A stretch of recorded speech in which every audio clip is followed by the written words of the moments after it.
The film revolves around a smart and introverted girl named Ellie Chu, who lives in the remote town of Squamish with her widower father. She lives by the train tracks as her father works as a train master and a signalman. However, the budget is always tight, so Ellie spends her days making extra money by writing homework papers for her fellow students at high school. She also often gets picked on by the popular kids when riding her bike to and from school. One day, her English teacher finds out that she has been writing for the other classmates, but instead of scolding Ellie, the teacher thanks her for helping the class achieve good grades. That does make the teacher look good. She then encourages Ellie to apply to the prestigious Grinnell College, as she recognizes her potential. However, despite being unhappy in Squamish, Ellie plans to stay because she does not want to leave her father all alone. Later, during music class, we are introduced to one Astor Flores, who is dating the popular and wealthiest kid in town, Trig Carson. Here, it is clear that Ellie has some sort of attraction towards Astor, but she puts it off and focuses on playing the piano. On the way back from school, she is approached by a football player named Paul Munsky from her school. Paul is an inarticulate and weird individual who mysteriously exists.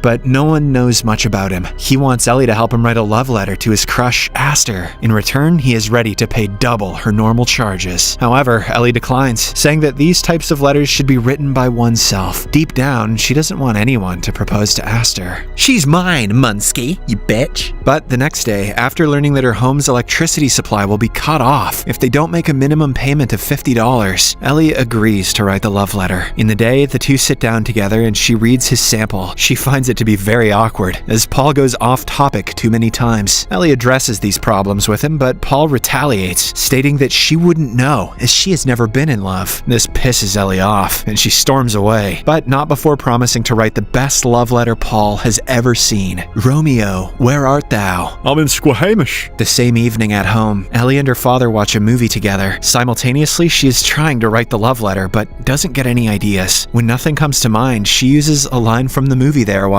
The following day, Paul gets the letter, and without giving it a good read, he places it inside Astor's locker. She does reply a few days later, but not in the way Paul had hoped. Astor taunts him for plagiarizing from a movie, revealing that she too is an avid reader and movie watcher. In response, Ellie writes that she often uses other people's quotes to describe how she feels about the world. If she understood what love was, she would quote herself. Astor resonates with her, saying that life can be very hard sometimes. In this way, the two begin a heartfelt correspondence through letters. The only catch being that Astor believes she is communicating with Paul. She often feels alone and left out because Trig and her friends think she is boring. However, after unknowingly conversing with Ellie through letters and texts, she begins to feel understood and accepted. One day, Paul and Astor are set on a date, while Ellie listens in on their conversation. As expected, their date is a disaster, as Paul is unable to communicate with her like in the text messages and letters. The next day, Ellie meets him and expresses that they should stop trying now. She believes that the more they lie and deceive Astor, the more difficult it will become to convince her. However, when Paul defends Ellie from some bullies on the way back home, she changes her mind and decides to help him again. This time, she intends to use a different approach. Over the course of the next few weeks, Ellie teaches Paul about art, literature, and other things that interest Astor. During this time, the two get to bond and know a lot about each other. They also open up about their family struggles. It turns out that Paul's family has been in the sausage industry for as long as he can remember, and they want him to continue with the business. Mom, Dad,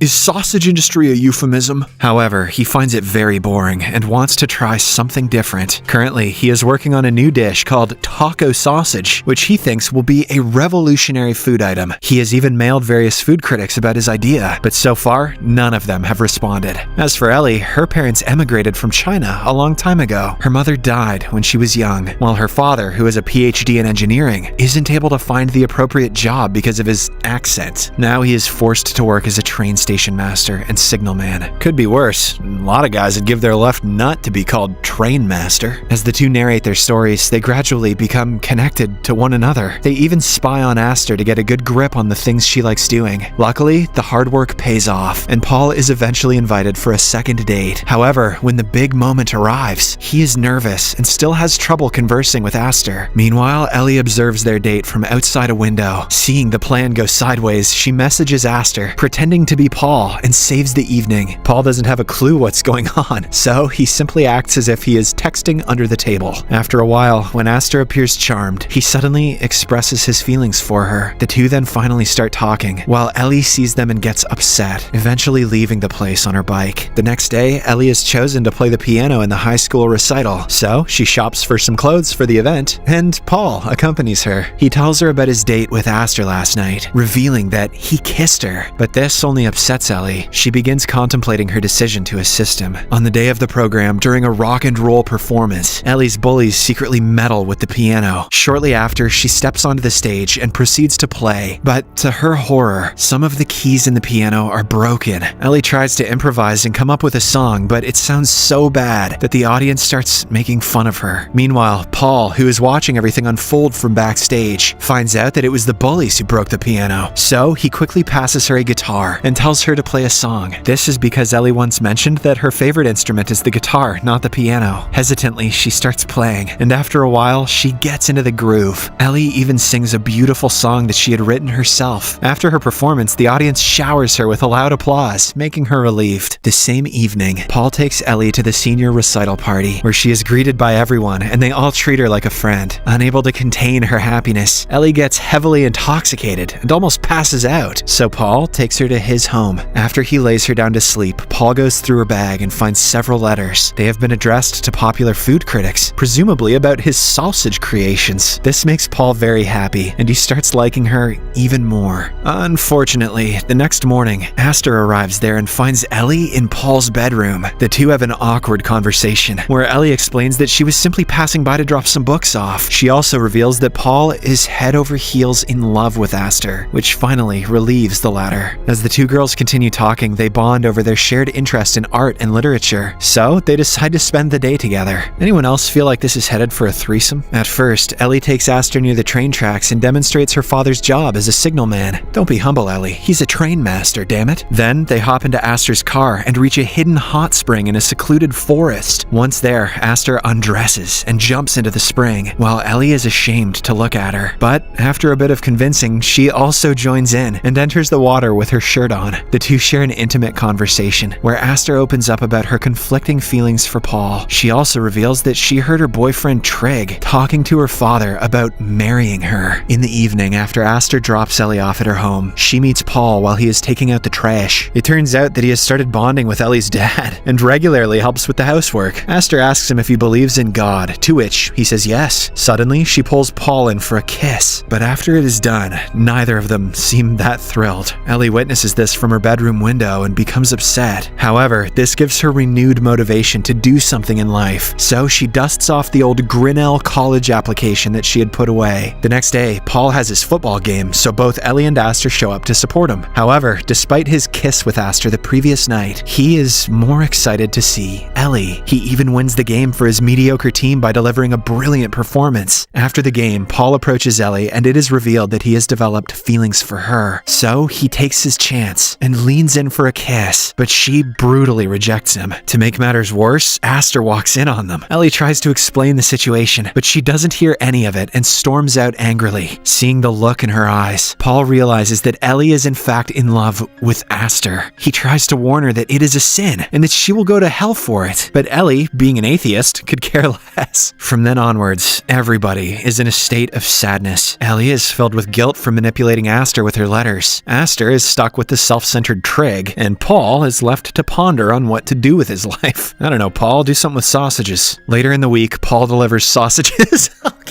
Oh my god. Later in the week, Paul delivers sausages to Ellie's home, where he meets her father. The two have a heart-to-heart conversation about love. Paul then comes to terms with accepting who Ellie is, and to love her in a different way. One day, everyone is gathered at a church. Paul is with his family. Trig and Aster are together, while Ellie is on the piano to play some hymns. Shortly after, Trig gives a short and self-absorbed speech about how nice his girlfriend Aster is. After the speech, he shockingly proposes to Aster in front of everyone, and she hesitantly says is yes. Ellie immediately jumps to her feet, and before she can confess her love, the priest abruptly cuts her off. A few seconds later, the priest is also cut off, as Paul stands and gives a speech about love. He mentions that pretending is not a part of love, and that no one should fake it. Seeing Paul's courage, Ellie also shares the true meaning of love, using her words from a previous letter she had written to Aster. This makes Aster realize that she has been communicating with Ellie through the letters and texts all along. Enraged, she vehemently slaps Paul for lying to her before storming out of the church. The movie then cuts to several weeks later, where Ellie is in the kitchen with her father. They are cooking some dumplings, as Ellie is soon leaving for Iowa. She has finally been accepted into Grinnell College. However, she doesn't want to leave things unresolved with Aster. It turns out that Aster's been keeping a low profile ever since the church incident. Despite this, Ellie manages to track her down to a restaurant where she works. She then apologizes for writing the letters pretending to be Paul. Aster responds by saying that deep down, she did probably know the truth about it and considered the possibility of Ellie being a lesbian. With this, the two reconcile and playfully tease each other. Before leaving, Ellie even kisses Aster and tells her that she will see her in a couple of years. Later, Ellie prepares to leave Squamish. Before she boards the train, Paul sees her off at the platform. He tells her that his sausage recipes have received good reviews from a lot of people, and it's only a matter of time before he gets a large contract. Move over, Warren Buffett. Here comes Wiener Buffet. He also promises to keep visiting her father and keep him company. Finally, Ellie boards the train, and as it pulls away, Paul runs beside it, mimicking the old romance movie that they had watched together. She calls him an idiot and laughs at his silliness. But as the train gains speed and leaves Paul behind, Ellie turns around as tears run down her face. The movie ends as Ellie observes the passengers around her as she goes off to start a new journey in her life.